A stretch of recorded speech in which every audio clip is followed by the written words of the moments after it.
So after years of enjoying Batman the Animated Series, and then Superman the Animated Series, and then Batman Beyond, what was the next series that could be conjured up by Bruce Timm, Paul Dini and co. to continue this great legacy of bringing DC's finest onto the small screen and redefining them for both a new generation and previous generations of superhero lovers? The team game, in the form of Justice League. Now it was Batman, Superman, Wonder Woman, The Flash, Martian Manhunter, Hawkgirl, and Green Lantern in a brand new animated team-up show taking on some of DC's most powerful supervillains. Most of them seem to have come from Superman's Rogue Gallery. Now, I first came across this by channel surfing randomly on Cartoon Network, looking for something to watch, and on screen I saw both Superman and Batman in a scene which made me think, was this a crossover from Superman the Animated Series, World's Finest? But then I immediately saw that there was something else to it. At first I thought it was a new Batman or Superman episode, but the whole thing went longer than the standard 20 to 30 minutes, and it appeared to be a feature-length movie. One by one, all the characters were being introduced, and for me personally, seeing Wonder Woman in an animated form was a great thing to see. She had appeared in the Super Friends cartoon, and also had an appearance in the Ruby Spears Superman show, and prior to that was her well-renowned TV series starring Linda Carter.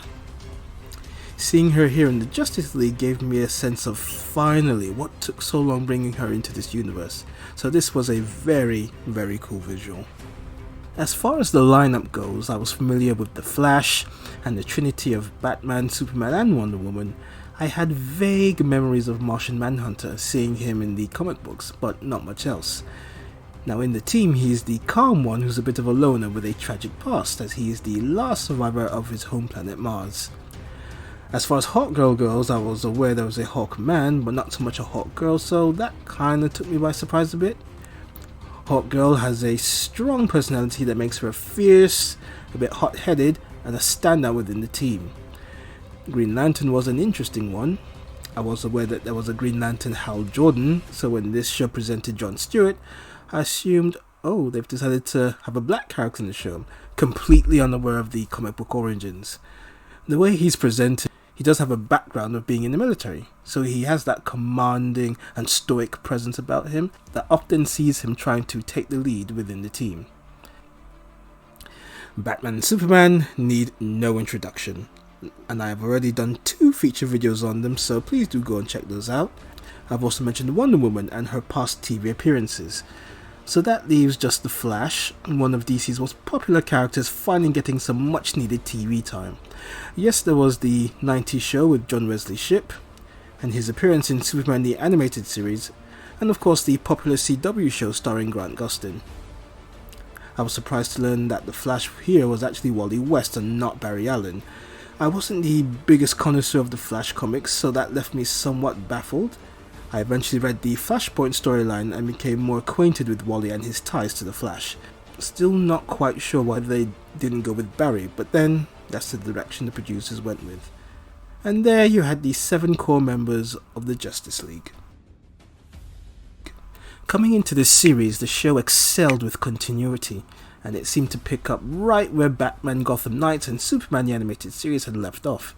So just a few years after those shows ended, I mentioned how some of Superman's Rogue Gallery made it into this show. In the episode Twilight, Darkseid tries to enlist the help of the Justice League to aid in his war, much to Soup's chagrin, and he goes completely off the rails, and this continues the feud between the two, which ended in the final episode of Superman the Animated Series. The Joker makes a few appearances in this series too, so continuing his ongoing personal war with Batman. So the producers did a good job of taking those stories and characters and bringing them into this world of the Justice League, and in the process it became a much more wider and expansive universe. It's incredible that in this animated world the stories are very fluent, very coherent, and with a lot of story and character depth, which in the process builds a lot of the world, which spins off into shows like Static Shock and then Justice League Unlimited. It is a far cry from what we're seeing in the movies universe. Man of Steel, Dawn of Justice, and Zack Snyder's Justice League were all a sequence of movies that were built to the formation of the Justice League. However, everything was rushed and it didn't seem to have that big long-term story build. Now that was somewhat addressed in the 4-hour Zack Snyder Justice League, we'll forget about the Joss Whedon one, but it still felt a bit rushed and should have been built over the course of, say, 5 to 6 movies. Here in the Justice League, the show followed from Batman and Superman's animated shows, which then span off into this show, and then later the Justice League Unlimited. The perfect way to build up a universe with an expansive character list. I hope the DCEU is taking notes. Some of my plus points about this show was how it expanded from the previous shows and into a bigger universe and spotlighted characters like The Flash and Wonder Woman who had been staples of the DC world in the comics, but they didn't have a lot of representation in the animated world. Justice League more than makes up for that by giving these two some excellent storylines and characters which sees them not just as mere additions but key characters in this world. The introduction of the other three, Hawkgirl, Martian Manhunter and Green Lantern, also spotlighted other characters from the DC universe, who were largely unknown outside of the DC comics, and they were written with such great stories and characterization that they weren't just additions to the show, but also key players in the long run. The look and the feel of the show feels more in line with Superman TAS rather than Batman TAS.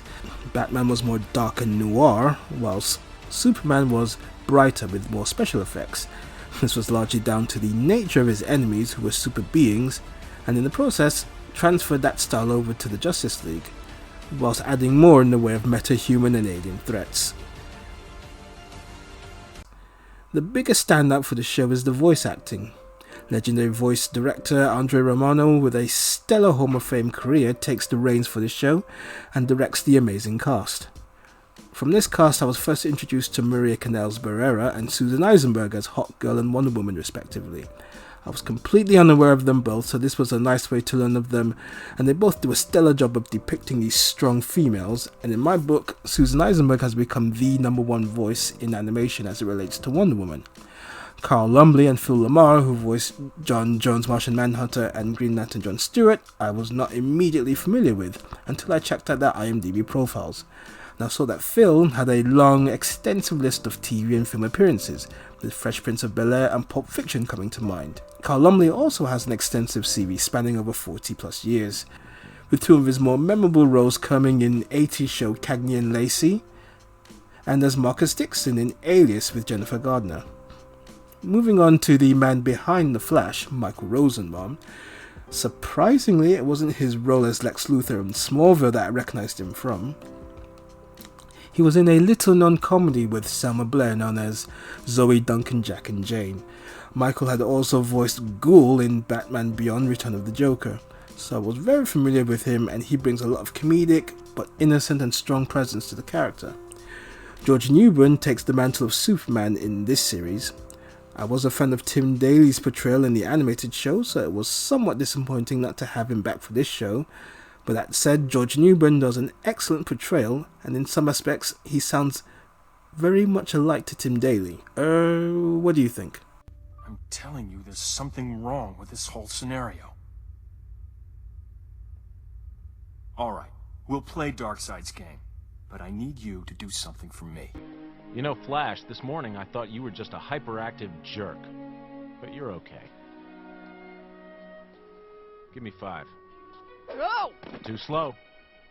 Newburn's portrayal allowed him to show a more angry and edgier side to Superman's personality, which didn't always sit well for me because Supes is supposed to be the leader and the calm one, but the writing did allow for him to explore his darker side and give him more depth to his character, so Newburn more than excelled in bringing this side out of Supes. And last but certainly not least, and this guy needs no introduction. I am vengeance. I am the night. I am Batman!